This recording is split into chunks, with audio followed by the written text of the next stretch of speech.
How many of you know people who moan and groan and complain about life all the time, all right? They might moan and groan about their job. I'm sick of this job. I'm sick of you. And they just moan and groan and complain all the time and never do anything about it. They haven't got to the point where they're sick and tired of being sick and tired.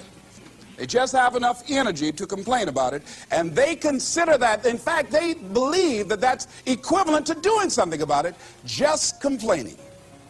No, that can't get you where you want to go. That cannot create your reality for you. The other thing that keeps most people from realizing their true greatness and their true potential, circumstances, their environment.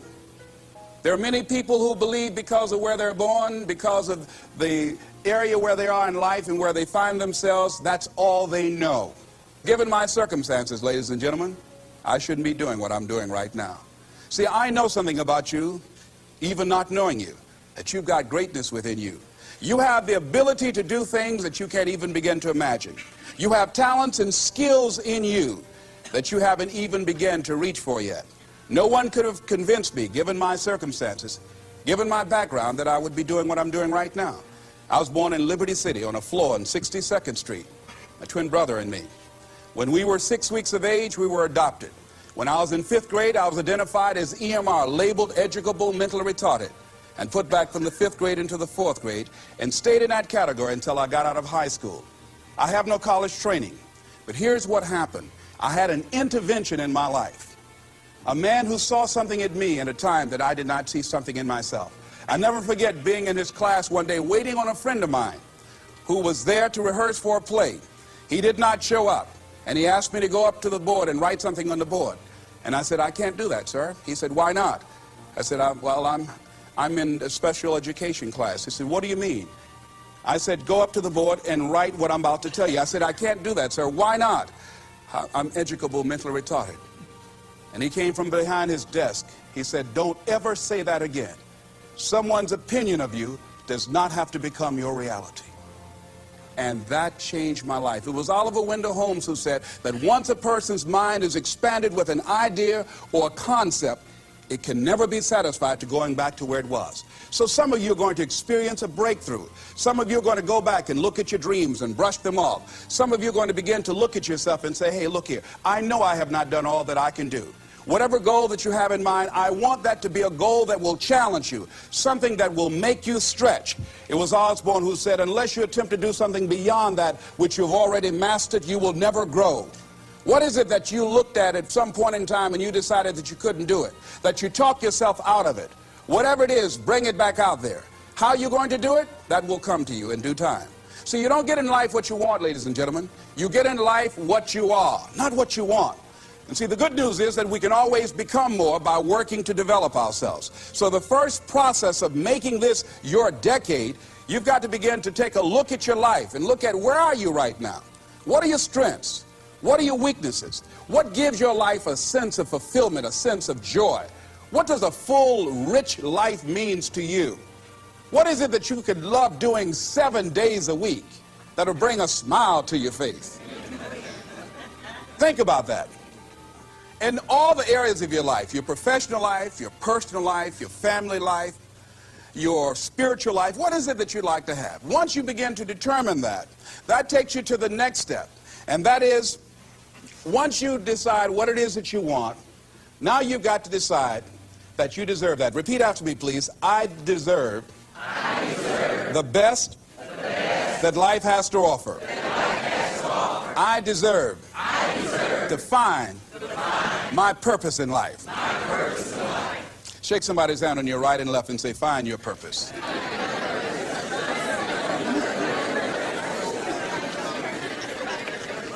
Do you know by actively pursuing your purpose, it could perhaps extend your life? The #1 killer in this country of all the diseases we have, heart disease. That's the #1 killer. And if you ask most people, when is it that the majority of people have their first major heart attack? Some people will tell you as a result of obesity, or smoking cigarettes, or high cholesterol, or high blood pressure. And all of those are contributing factors. However, The truth of the matter is that most people don't realize that the majority of people suffer their first major heart attack on Monday morning between 8 a.m. and 9 a.m. People getting ready to go to jobs that they don't like, jobs that are making them sick. You see, when you're not pursuing your goal, you are literally committing spiritual suicide. When you have some goal out here that you're stretching for and reaching for that takes you out of your comfort zone, you'll find out some talents and abilities you have that you didn't know you have. I started speaking just to elementary school kids because I knew they didn't know what I was talking about. And they gave me all kind of standing ovation. We like you, yeah.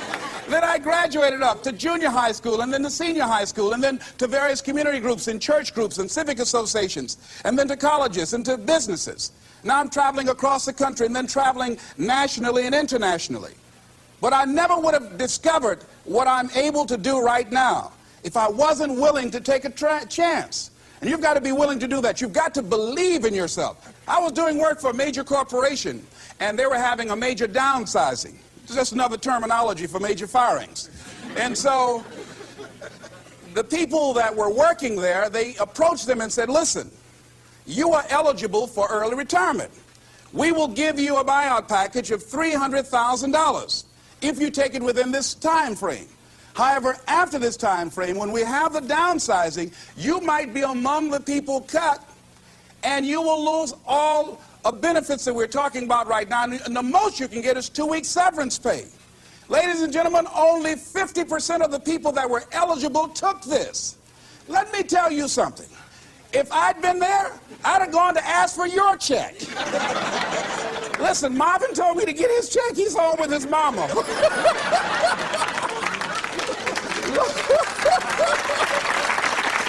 What?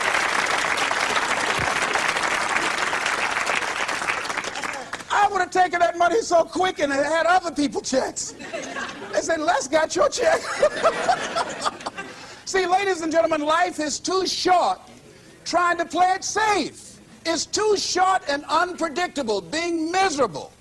It's too short for that. Here's the thing. There's no safe position in life. Let me tell you why. It's a quiet secret that most people don't realize. You can't get out of life alive. Hello, you can't get out of life alive. So there's no safe position. You can die in the bleachers or you can die on the field. You might as well come out on the field and have a good time, right?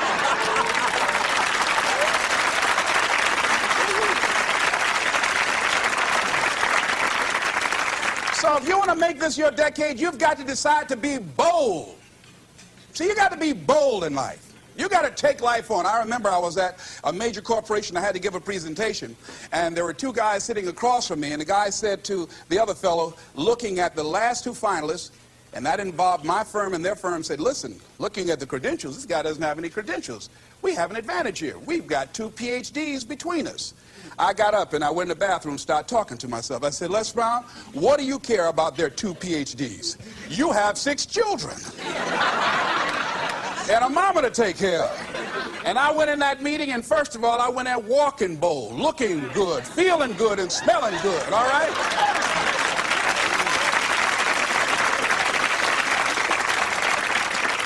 And I sat across that table, and we started negotiating, and I operated in a spirit of absolute certainty. I looked at them as if the only reason that they were born was to give me that contract. They survived 1 out of 9 million sperms to carry out this transaction. And I got the contract. Hello.